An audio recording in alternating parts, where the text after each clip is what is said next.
Olá, estamos de volta para o último bloco do Frente a Frente, que hoje recebe o deputado Carlos Aratini, vice-líder do PT de São Paulo. Deputado, a gente estava falando aqui no primeiro bloco em relação ao judiciário. Essa semana a deputada Bia Kicis me disse que o judiciário tem que parar de legislar e que ele foi o único poder que não se renovou nesse final de ano aí, porque, afinal de contas, não são as pessoas, os eleitores que escolhem o judiciário, não era o caso de renovar. Mas ela disse que ele tem que parar de se meter nas atribuições do Congresso Nacional.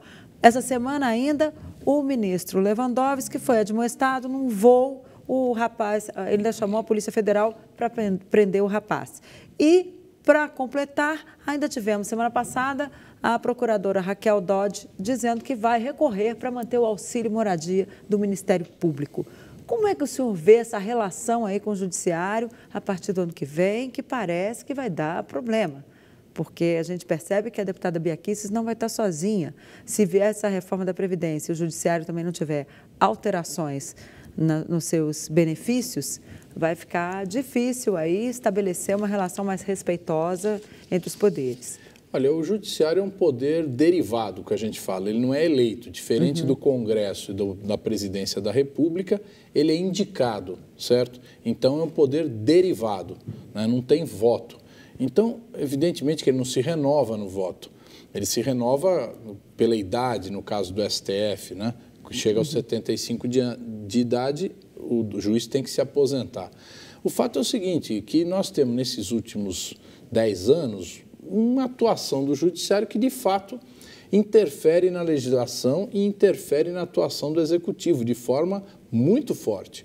O caso do indulto de Natal do ano passado, por exemplo, que agora o Supremo está julgando, você vê um ano depois, né, uma decisão monocrática do juiz Barroso que suspendeu o indulto do Temer. Eu não quero discutir o conteúdo do indulto, se foi bom, ruim, muito fraco ou forte. O fato é o seguinte, a Constituição fala, quem dá o indulto é o presidente da República, ponto. Não tem que consultar o Congresso, não tem que consultar o Judiciário. Ele que estabelece qual é o indulto. Se ele fizer errado, ele vai ser criticado, julgado pelo povo através de eleições, enfim, é uma decisão do presidente da República e não cabe nem ao Congresso, nem ao Judiciário tomar qualquer decisão. Mas aí o Barroso foi lá, não só suspendeu o indulto, como ele inventou um novo indulto. Então, eu acho que é o tipo de coisa, né, que realmente conflita com as atribuições dos outros dois poderes. Deputado, eu vou fazer para o senhor aqui umas perguntas aqui, três perguntas rápidas e objetivas. O professor Pedro Vigínio, ele é da cidade do Crato, de Ceará, muito boa noite. Ele diz que é objetivo, quer saber, a reforma da Previdência deve mesmo ser aprovada e, em caso de positivo, se deve aprovar a reforma da Previdência, o que não poderia ser modificado. O Cláudio Bortolini, que é de Garibaldi, no Rio Grande do Sul, ele quer do senhor 3 medidas objetivas para fazer o Brasil melhor. Brasil, ele coloca vamos por em maiúsculo. Vamos lá. Tá, Primeiro sobre a Previdência. A Previdência, eu acho o seguinte, a gente tem que ter uma reforma da Previdência que garanta que todo idoso brasileiro, toda pessoa que chegar numa determinada idade, tenha garantida a sua... O senhor acha que deve ou não aprovar a reforma? A reforma é necessária? Nós devemos fazer ajustes na Previdência. Né? Essa história que a Previdência vai quebrar é muito terrorismo. Né? Ela não tem essa perspectiva de quebrar, mas ela só quebra se nós continuarmos com esse desemprego. Mas é possível a gente... E o que o senhor acha que não pode ser modificado, uma regra de ouro? O que não pode ser modificado é aumentar a exigência do tempo de contribuição para a pessoa se aposentar. Hoje em dia é 15 anos. O atual governo queria aumentar para 40 anos a contribuição. Isso é um absurdo, é excludente. E muita gente não consegue se aposentar. de Garibaldi, ele está dizendo há 3 medidas assim, objetivas para fazer o Brasil maiúsculo. Nós precisamos que o Brasil cresça. Então, nós precisamos ter investimento, certo? Facilitar o investimento e, para isso, nós precisamos desburocratizar, primeiro. Segundo, reduzir a taxa de juros. Né? Terceiro lugar, nós precisamos aumentar o consumo. Aumentar o consumo de que forma? Melhorando o salário mínimo, que é a primeira coisa que a gente tem que fazer para que o mercado e eu não estou falando do mercado financeiro, estou falando do mercado consumidor, ele aumente o seu nível. Se todo mundo puder comprar um pouquinho mais, nós vamos fazer a economia retomar no Brasil. E Ilza de Primavera do Estado de São Paulo está querendo explicação aqui por que a senadora Gleisi Hoffmann se candidatou a deputada. Porque nós tivemos uma avaliação de que eleger a Gleisi e eleger o Requião, senadores, porque o Requião também foi candidato a senador, né, vencia o mandato dele, que foi, vamos dizer assim, a dobrada de 8 anos antes, não teríamos força para se eleger. Então, nós apoiamos o Requião e a Gleisi candidatou para deputada federal. Infelizmente, o Requião, que estava em primeiro lugar na pesquisa, na reta final virou e perdeu a eleição. Perdemos um grande senador. Eu queria voltar para essa questão. Um bom senador de lá, né? O que já foi senador, como é que é o nome dele? Já foi petista? O Arnes. Flávio Arnes. Flávio Arnes. Bom, enfim, eu gosto muito do Requião. Agora, eu queria voltar um pouquinho nessa questão, já que o senhor falou da ex-ministra Gleisi, que vai agora ser deputada. Eu queria voltar um pouquinho nessa questão da autocrítica do PT. Qual foi, na sua avaliação, o maior erro do partido? Olha, o maior erro do partido, que é o que a gente reconhece, já reconheceu, foi a gente ter baseado todo o sistema de financiamento do partido e do financiamento eleitoral em doações das empresas. Esse foi o maior erro do PT. Por quê? Nós entramos na mesma onda dos outros partidos. Então, ao invés da gente criar um sistema de financiamento do partido, das eleições, a partir da nossa base eleitoral e dos nossos militantes, nós falamos, não, vamos buscar o recurso nas empresas. Isso foi facilmente criminalizado. Então, doações legais passaram a ser julgadas como doações de corrupção. Certo? Sim, porque a empresa ia lá, conseguiu um contrato numa Petrobras, um negócio, então, e aí dali já saiu dinheiro para o PT. A política foi criminalizada, né, por conta disso, e não foi só o PT, todos os partidos foram criminalizados. Né? E, evidentemente, nós fomos um alvo maior porque nós éramos governo e tinha intenção de nos derrubar do governo. Então, mas isso não exime do nosso erro de ter baseado o sistema de financiamento do partido na doação dessas empresas que não tinham nada a ver com a gente. Deputado, é minorar demais considerar erro, considerar equívoco. Houve roubos, né?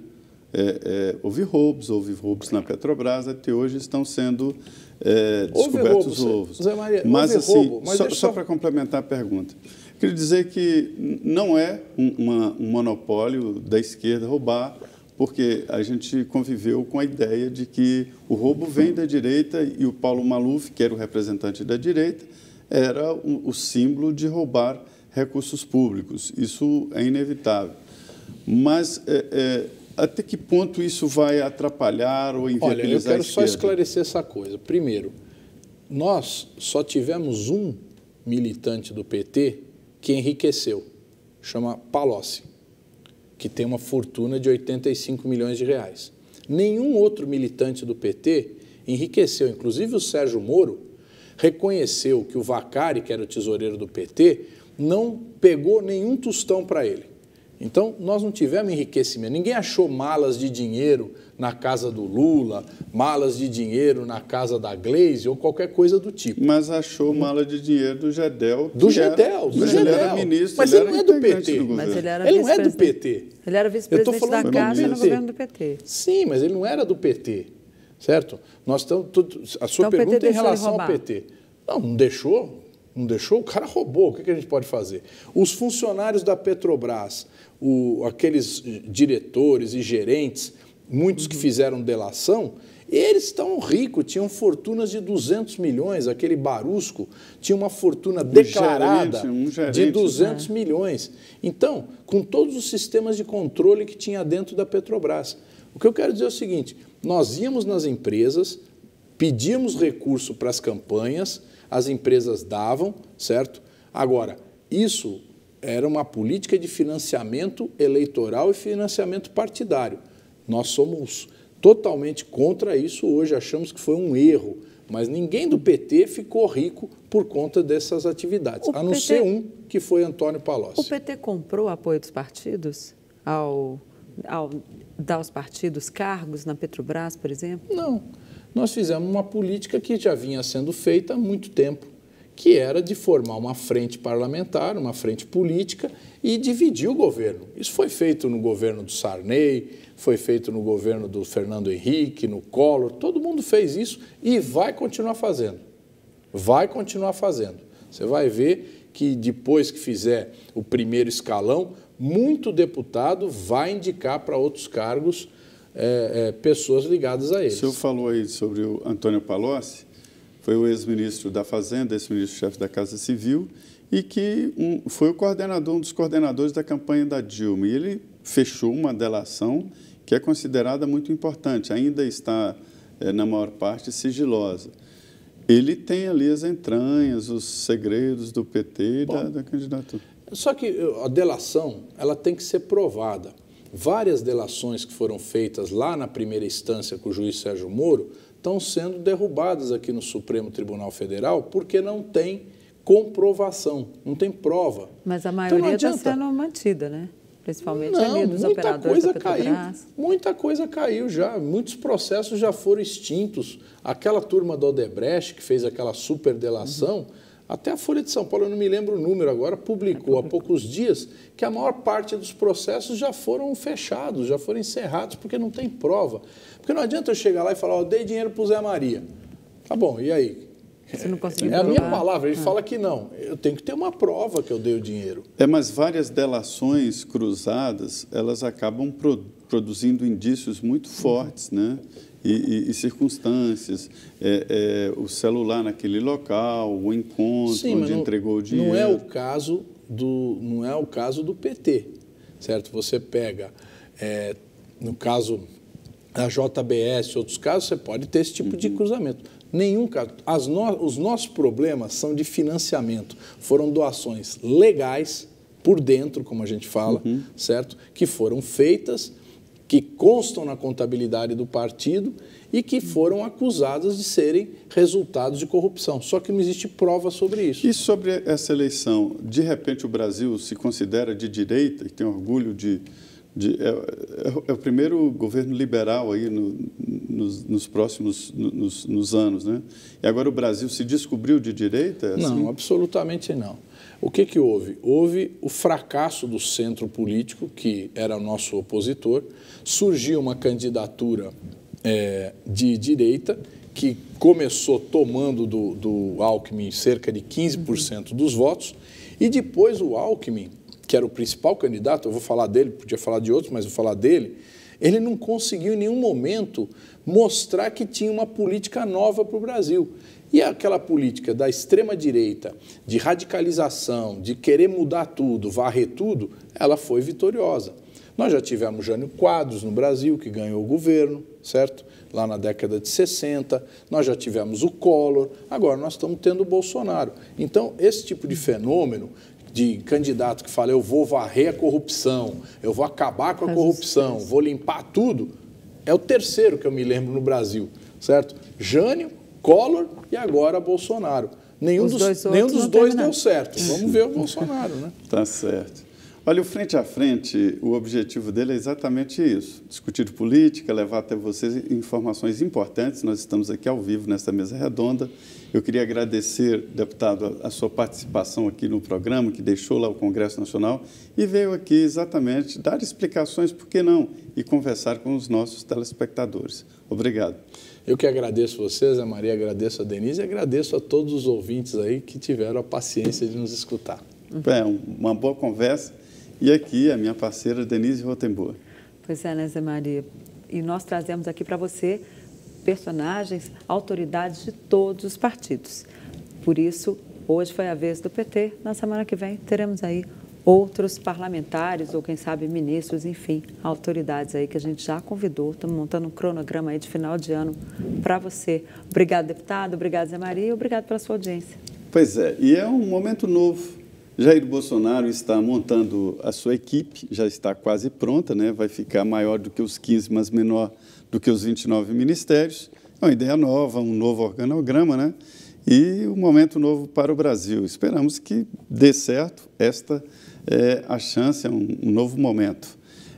eu queria dar boa noite a você e, ao mesmo tempo, convidando para continuar aqui na Rede Vida. É porque começa agora o Jornal da Vida, com as notícias nacionais e internacionais. Obrigado, viu? Boa noite.